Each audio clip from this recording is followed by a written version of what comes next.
Have you ever heard of the ghost train of the Lost Line? It's not in any official schedule, not on any map.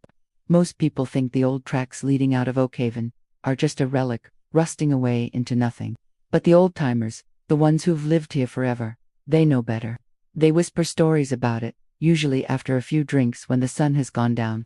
They say that once every decade, on the anniversary of the line's closure, one last train runs. It doesn't slow down, it doesn't stop. It just barrels through the forgotten station in the dead of night, a single, mournful whistle cutting through the silence. The legend is as old as the town itself, or so it seems. It's a story told to scare kids, a local piece of folklore. But I've always been drawn to these kinds of tales. Most people dismiss it, but I've spent years digging through archives, old newspapers, and dusty town records. The official story is that the Oakhaven line was shut down in 1953 due to economic reasons. A tragic accident a year prior had sealed its fate. A derailment in the deep woods, they said. No survivors. But the deeper I dug, the stranger things got. I found inconsistencies, redacted reports, and testimonies from railway workers who swore the line was cursed long before the crash. They spoke of strange lights on the tracks, of a feeling of being watched in the tunnels, of a train that would appear and disappear without a trace.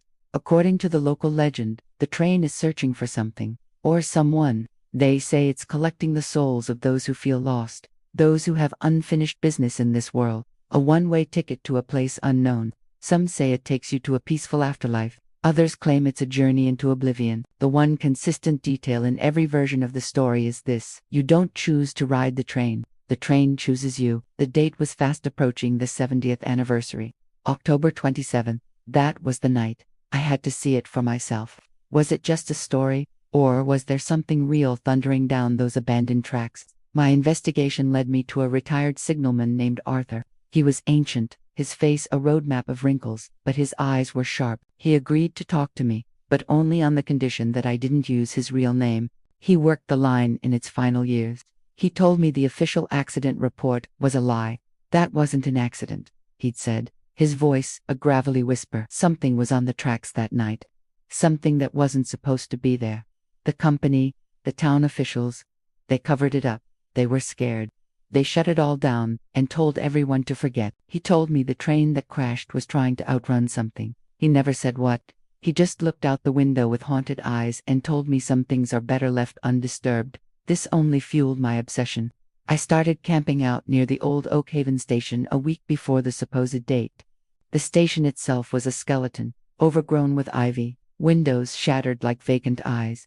The air there felt heavy, thick with memory and silence. Each night was the same: the rustling of leaves, the hoot of an owl, the creak of decaying wood. Nothing. I started to think maybe it was all just a ghost story, a figment of a small town's collective imagination. I felt a pang of disappointment. Maybe Arthur was just a lonely old man spinning yarns. Then came the night of October 27th. The air was different, colder. A thick, unnatural fog rolled in, blanketing everything in a shroud of white. It was so dense I could barely see my own hands. The silence was absolute. No crickets, no wind, just a profound, ringing emptiness. My heart pounded in my chest. It felt like the world was holding its breath, waiting. I checked my watch. Midnight. My heart pounded in my chest. It felt like the world was holding its breath, waiting. A low rumble started. It grew steadily, a deep, rhythmic chugging that seemed to come from the very earth itself. Through the fog, a single, piercingly bright light appeared down the tracks. It wasn't the warm, yellow light of a modern train. This was a cold, white, almost ethereal glow. The sound grew deafening, the roar of steel on steel, the hiss of steam, but it was all off. It sounded older, more hollow. The ground shook as it approached.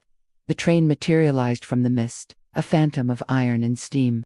It was an old locomotive, black as coal, with ornate, tarnished brass fixtures. Passenger cars trailed behind it, their windows dark, save for a dim, flickering light from within, like gas lamps. It didn't look real. It looked like a memory pulled from time.